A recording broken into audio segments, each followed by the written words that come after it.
दीदी, कल तो कोई मिठाई बन नहीं पाई, चलो आज प्रयास करते हैं, पूजा ने कहा। इस पर संध्या कुछ थकी थकी सी बोली, आज तो कल जैसा जोश नहीं लग रहा पूजा। पता नहीं सामान क्या है क्या नहीं है। हम लोगों ने 5 दिन हल्के फुल्के में ही काम चलाया। रसोई का काम ठीक से एक दिन भी किया होता तो जानते कि क्या क्या है। पूजा हंस दी। अरे दी, आपका पूजन पाठ चल रहा था तभी नमन सारा सामान ले आया था। दोनों बनेंगे आज, कलाकंद भी और मोहन भोग भी, आपकी पसंद भी और मेरी पसंद भी। कोई झगड़ा नहीं होगा। कल परसों मम्मी पापा आ जाएंगे, वे तो हमें कुछ काम करने नहीं देंगे। संध्या ने कहा, सामान आ गया तो काम कर ही लेते हैं। मम्मी पापा तो हमें सच में कुछ करने नहीं देते। चलो फिर तुम मैदा छान लो, मैं मेवों का हाल देखती हूँ। पूजा उत्साह से सामान व्यवस्थित करते करते बोली, दी, दोनों साथ लगते हैं। आप छेना बना लो, मैं खोया बना लूंगी। बातों के साथ साथ कलाकंद का तो काम समझो 2 घंटे में पूरा। चलो जमाने में आधा घंटा और सही। संध्या ने एक प्लेट में काजू और चाकू रख कर पूजा की तरफ सरकाए। लो तुम इन्हें कतरो, मैं बादाम काटती हूँ। पूजा ने इतरा कर कहा, वाह, मैं क्यों कतरूं काजू? काजू आप ही कतरो, मैं तो बादाम कतरूंगी। आपकी वही आदत रह गई थी बचपन वाली, छोटी से छोटी बात में भी अपने हिस्से कठिन काम लेती हैं। संध्या हंस दी। अरे ऐसा भी क्या कठिन है, थोड़ा कोमल होता है काजू, बस तुम्हारी तरह, और थोड़ा कठोर होता है बादाम, मेरी तरह।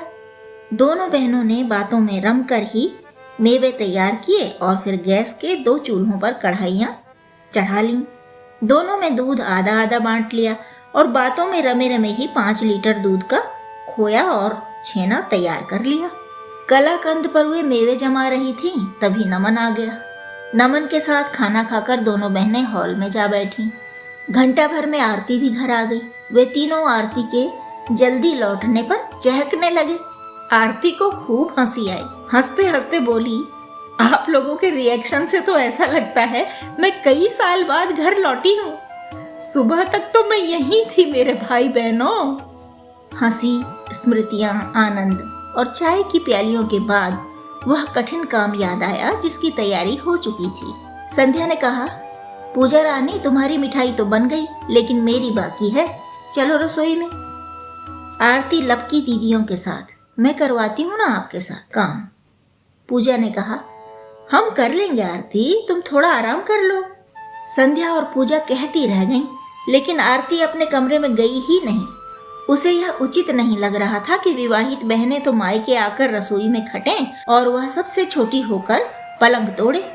आखिर आरती ने बर्तन धोने का काम चुन लिया। साथ साथ बातें तो होनी ही थी। आरती ने प्रस्ताव रखा, क्यों न हम काम के साथ साथ अंत्याक्षरी कर लें। दीदियों के चेहरे पर मुस्कान देखते ही वह सिर पर पैर रखकर दौड़ी नमन के कमरे में और उसे अधनींद से उठा लाई। संध्या ने कहा, चलो बचपन लौटा लाओ पूजा, शुरू करो।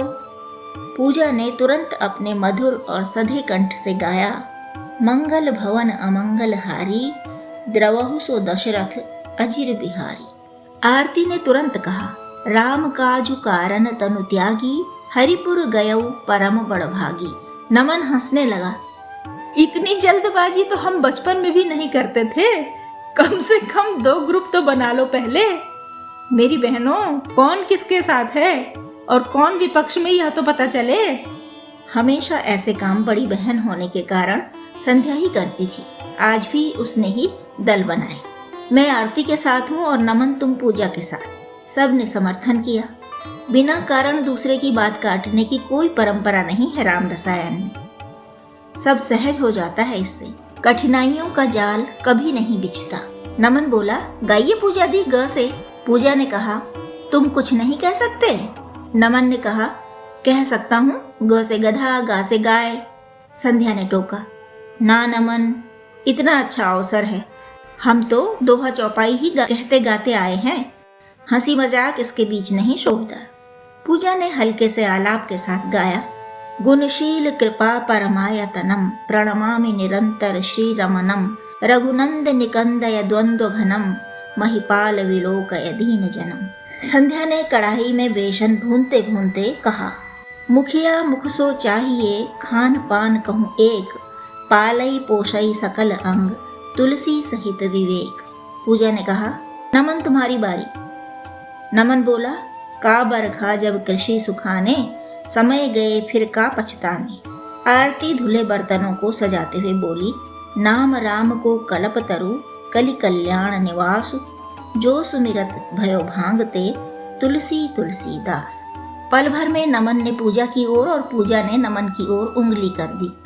बचपन के दिन मानो अविरल चल रहे थे, बेरोक टोक, धारा प्रवाह, मानो उम्र कोई व्यवधान ही नहीं। चारों की पवित्र हंसी राम रसायन को गुंजा रही थी।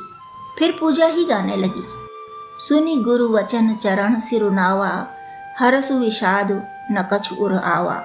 आरती ने संध्या के माथे पर छलकता पसीना अपने दुपट्टे से पोंछते हुए कहा, विद्या विनु विवेक उपजाएं, श्रम फल पढ़ी किए अर पाएं।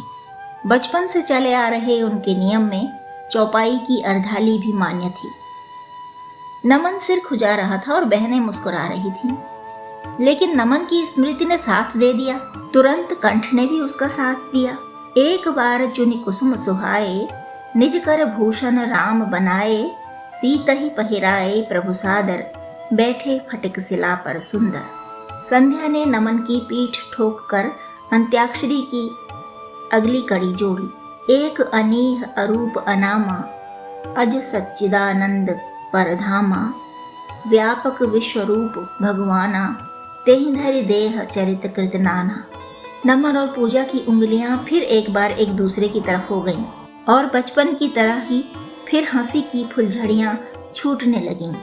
हंसी के बाद नमन के चेहरे पर थोड़ा सा खुशामद का भाव आया तो पूजा ने सुर साध लिया, मज्जन फल पेखिया तत्काला, काक होई पिक बकौ मराला, सुनि अचरज करे जनि कोई, सतसंगति महिमा नहीं गोई। अभी संध्या और आरती ई से कोई दोहा चौपाई याद करने की कोशिश में ही थीं कि घंटी बजी। नमन बाहर चला गया। पूजा ने कहा, नमन क्यों दौड़ा, गेट तो खुला ही होगा। आरती बोली, नहीं दी, पापा रहते हैं तभी गेट खुला रहता है, हम जैसे 10 भी होंगे ना तब भी कोई नहीं आने वाला, चोर जरूर आ सकते हैं।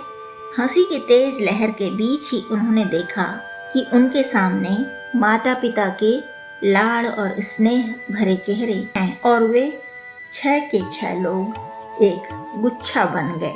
गुच्छा, प्यार का गुच्छा, परिवार का गुच्छा। राम रसायन राम रसायन राम रसायन।